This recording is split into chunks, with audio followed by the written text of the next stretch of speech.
जय जय शिवधारा। किसी भी काम की सफलता के लिए, सक्सेसनेस के लिए मेहनत तो आवश्यक है ही है, हार्ड वर्किंग करना ही पड़ेगा।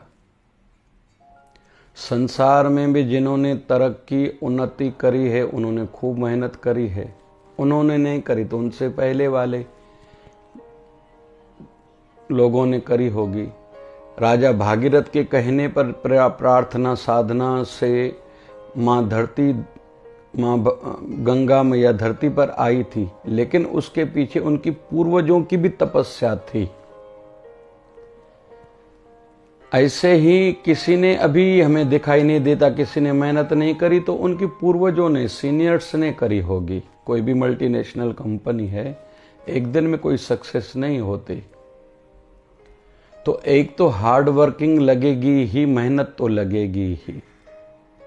स्टूडेंट्स आजकल देखा जाता है, कुछ स्टूडेंट थोड़ा पढ़ते बहुत ज़्यादा याद हो जाता है, उसके पीछे भी उनकी जो गेस्पिंग पावर है, ग्रहण शक्ति ज़्यादा है, तो उसके पीछे भी या तो इस जन्म में नहीं तो पिछले जन्म में किसी ने मेहनत करी होगी, ध्यान करा होगा, बुद्धि का सदुपयोग करा होगा। इसलिए बाल्यकाल में वो जो देखते हैं, सुनते हैं, पढ़ते हैं, उनको याद आ जाता है या समझ में आ जाता है ये काम की बात है। मतलब या तो इस जन्म की हार्ड वर्किंग है या पिछले जन्म की हुई कमाई का इसको फल मिल रहा है। मतलब काम तो इसने किया ही है। काम करने के बगैर, मेहनत के बगैर कोई भी सक्सेस नहीं होता, ये तो सिद्ध हो गया। लेकिन साथ साथ में धैर्य भी रखना पड़ता है।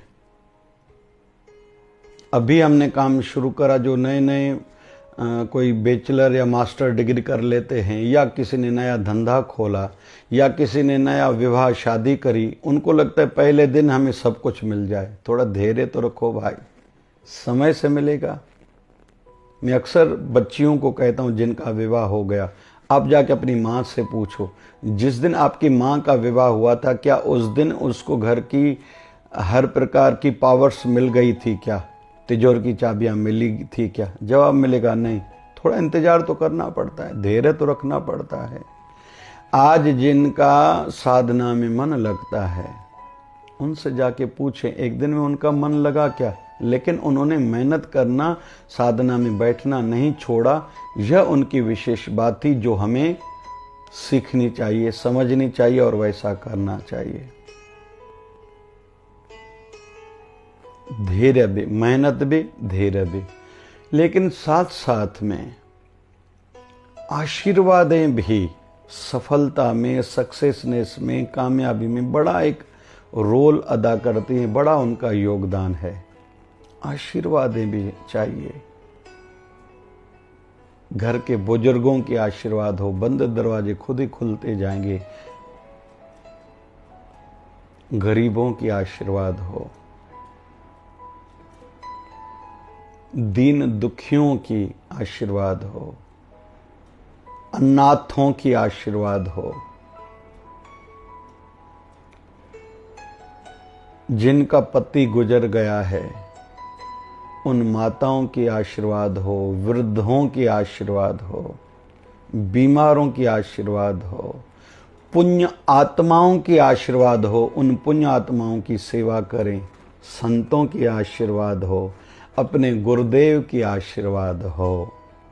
फिर संभावनाओं के बड़े बड़े दरवाजे खुलते जाएंगे, पता भी नहीं चलेगा।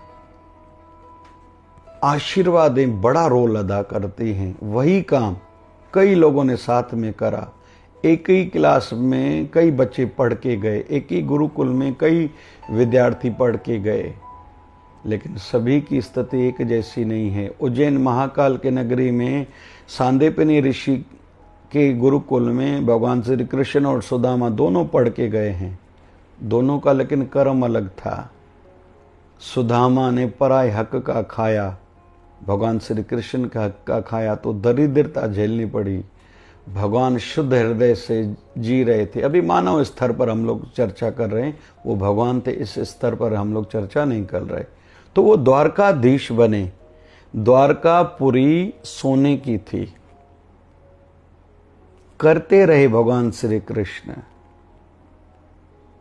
तीसरे दिन जन्म ही कारागार में हुआ, जेल में हुआ। तीसरे दिन पूतना का वध करा, फिर सक्टासुर, बक्कासुर आदि, फिर काल्या नाग, फिर गोवर्धन पर्वत को उठाना, फिर कंस की हत्या करना, उसका मोक्ष करना, फिर जरासंध जैसे को 17 बार हरा के वापस भेजना, 18वीं बार फिर ठाकुर जी को ब्रजमंडल छोड़ना पड़ा। क्या नहीं ठाकुर जी ने करा है। 16,108 विवाह करे, एक भी अपने दिल से नहीं करा। कुल मिला के हम लोग यह सीख रहे हैं कि संभावनाएं बहुत हैं। जो बाजार में आज नाम वाला है उसने काम करा है, इसलिए नाम है। जिसने करा है काम उसका ही होगा नाम, जो न करेगा काम नहीं होगा उसका नाम। संभावनाएं बहुत हैं, लेकिन धैर्य रखना पड़ेगा, मेहनत करनी पड़ेगी। आशीर्वादों का भी बड़ा योगदान है, संभावनाएं खुलती जाएंगी। इसलिए चौथा जोड़ देते हैं धर्म कर्म। सवेरे स्नान करके हम लोग पूजा जरूर करें, इससे एनर्जी, इंटरनल एनर्जी मिलेगी। बाहर की एनर्जी, शक्ति, आशीर्वाद के फल रूप में बंद दरवाजे खुलते जाएंगे। जिस काम के लिए निकलेंगे वो काम सिद्ध होगा। दान पुण्य खूब करें, आशीर्वादें मिलेंगी, बंद दरवाजे खुलेंगे। दान तो इतना करें कि क्या बात करें, पुण्य कर्म तो इतना करें कि खुद को याद ना हो। पहली बात तो ये, पुण्य कर्म और दान, सेवा, पूजा पाठ, ध्यान करके समर्पण भाव से ये सब करें, निष्काम भाव से करें। याद खुद को नहीं होना चाहिए। बड़ी बड़ी संभावनाएं हैं संसार में, दरवाजे खुलते जाएंगे। और भगवान फिर बड़ा आदमी बनाए, फिर भी भगवान श्री कृष्ण सोने के द्वारकापुरी के राजा हैं। शरीर पर सोना भी बहुत पहनते थे, लेकिन फिर भी जब पांडवों ने यज्ञ करा, भंडारा कराया, महाप्रसाद कराया, और प्रथम पूजने भी भगवान श्री कृष्ण को बनाया गया। पहले पूजा उनकी की गई, लेकिन फिर भी भगवान श्री कृष्ण ने जब विषय चला कि हर कोई अपनी सेवा लिखाए, इस भंडारे में महाप्रसाद में कोई क्या सेवा करेगा, तो भगवान श्री कृष्ण ने कहा मैं जूठी पातल उठाऊंगा। कभी कभी द्रौपदी के जूते भी छुपाए थे अपनी बगल में। ये है भगवान श्री कृष्ण, ये सीखना है उनसे। गैयाएं भी चराई थी, गोवर्धन पर्वत उठाया था, गैयाएं भी चराई थी, थोड़ी छाछ पर नाचते भी थे। कुल मिला के निवेदन चल रहा है कि इन विषयों को छोटा न समझें। व्रत रखने से भी तपस्वी जीवन बढ़ता है, शक्ति आंतरिक बढ़ती है। सत्संग कथा सुनने से निर्णय शक्ति, डिसीजन पावर स्ट्रांग होगा, थॉट पावर स्ट्रांग होगा। मुझे रूल्स अकॉर्डिंगली चलना है, सिद्धांतवादी जीवन जीना है। महात्मा गांधी को प्रलोभन, लालच दी गई थी, आपको बैरिस्ट्री दी जाएगी, अंग्रेजों ने दी थी। उस समय उन्होंने उनको ठुकराया। भले उस समय पैसा इकट्ठा नहीं कर पाए, लेकिन आज हर नगर में महात्मा गांधी के नाम से कई स्कूल, कॉलेजेस, रोड, मार्केट्स हैं। उनकी धर्मपत्नी माँ कस्तूरबा के नाम से हैं, लेकिन विश्व के कई असेंबली हॉल के प्रांगण में महात्मा गांधी के स्टैचू हैं। भारत के हर नोट पर महात्मा गांधी जी का चित्र, फोटो है, अगर उन्होंने त्यागा तो। इन बातों को थोड़ा न समझें। कोई थोड़ी पढ़ाई क्या कर लेता है, कोई थोड़ा पद क्या पा लेता है, थोड़ा पैसा क्या कमा लेता है, प्रतिष्ठा क्या किसकी थोड़ी बढ़ जाती है, उसको लगता है मेरे जैसा कोई नहीं है। तो आशीर्वादों का भी रोल है। इस गणपति में हमने देखा, या हर साल देखते हैं, भगवान गणेश के दरबार में मुंबई में सभी माथा टेकने आते हैं, ये सही बात है। माता रानी के दरबार में नवरात्र में कई लोग दर्शन करने आते हैं, वो बुद्धिजीवी हैं। ऐसे जो भी उत्सव साल भर के होते हैं, या पर्व होते हैं, त्यौहार होते हैं, वो हम सबके लिए हैं, भले कोई कितना बड़ा आदमी क्यों ना हो।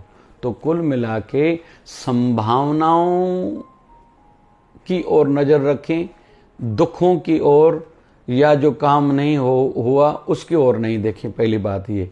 और संभावनाएं खुलती जाएंगी जब किसके साथ मिलेंगे, सुनेंगे, कोई समझा रहा है तो समझेंगे, सीखेंगे, अहंकार नहीं करेंगे, ईगो को चोट नहीं लगनी चाहिए। कोई हमें कुछ सिखा रहा है तो हमारी गलती की ओर कोई हमें सत्य कर रहा है, सिखा रहा है, उस समय हमारा ईगो प्रबल नहीं होना चाहिए। उस समय हमें नहीं लगना चाहिए कि मेरी इंसल्ट हो रही है। इसका अर्थ ये नहीं मानना चाहिए। तो संभावनाएं बहुत हैं, हम बहुत कुछ कर सकते हैं। एक मदर टेरेसा ने पूरे भारत भर में इतने अनाथालय, इतने वृद्धाश्रम बनाए। एक मदर टेरेसा आई भी विदेश से थी, उनके पास कौन सा पैसा था। एक हमारे गुरुदेव 1008 सदगुरु स्वामी शिव भजन जी महाराज 10th पास थे, 9th पास की थी तो गद्दी पर विराजमान हुए थे, बाद में 10th क्लास पास करी थी। कितने नहीं उनके देश विदेश में भक्त हैं, हॉस्पिटल्स हैं, आश्रम हैं, कई सेवा प्रकल्प चलते हैं बाबा जी की कृपा से। तो कुल मिला के संभावनाएं बहुत हैं। Try and try again. कोई काम नहीं हो रहा, निराश होकर बैठो नहीं। Try and try but don't cry. शिकायत नहीं करो मेरा ये काम नहीं हो रहा, हो जाएगा। काम करते रहो, बढ़ते रहो। संभावना इतनी, पॉसिबिलिटीज इतनी हैं, चांसेस इतने हैं, आप सोच ही नहीं सकते। सत्संग में बैठो, इनर शक्ति बढ़ेगी। सेवा करो अपने हाथ से, इनर शक्ति, अंदर की शक्ति बढ़ेगी। सिमरन से, ध्यान से अंदर की शक्ति इतनी बढ़ेगी, आप जिस भी काम में हाथ डालोगे खुद ही होता जाएगा। आप देखते रह जाओगे ये काम हुआ कैसे, मैंने तो इतनी मेहनत नहीं करी, लेकिन इसके पीछे आपकी गुरुदेव की, दीन दुखियों की, गरीबों की आशीर्वादें हों, माँ बाप के, घर के बुजुर्गों की आशीर्वाद हो। दान भी खूब करो, व्रत रखो, सिद्धांत अपनाओ, दान करो, पुण्य करो, तीर्थ पर जाओ, अपने गुरु मंदिर में जाके झाड़ू लगाओ, जल की सेवा करो, थोड़ा बैठ जाओ, थोड़ी प्रार्थना करो, बंद दरवाजे खुलेंगे। पॉसिबिलिटीज तो इतनी आप सोच नहीं पाओगे। एक धीरू भाई अंबानी जो पेट्रोल पंप पर जॉब करता था, आज प्रथम श्रेणी के धनवानों के, उद्योगपति की श्रेणी में आ रहे हैं। तो पॉसिबिलिटीज बहुत हैं, बस लग जाएं। जय जय शिवधारा, जय जय शिवधारा।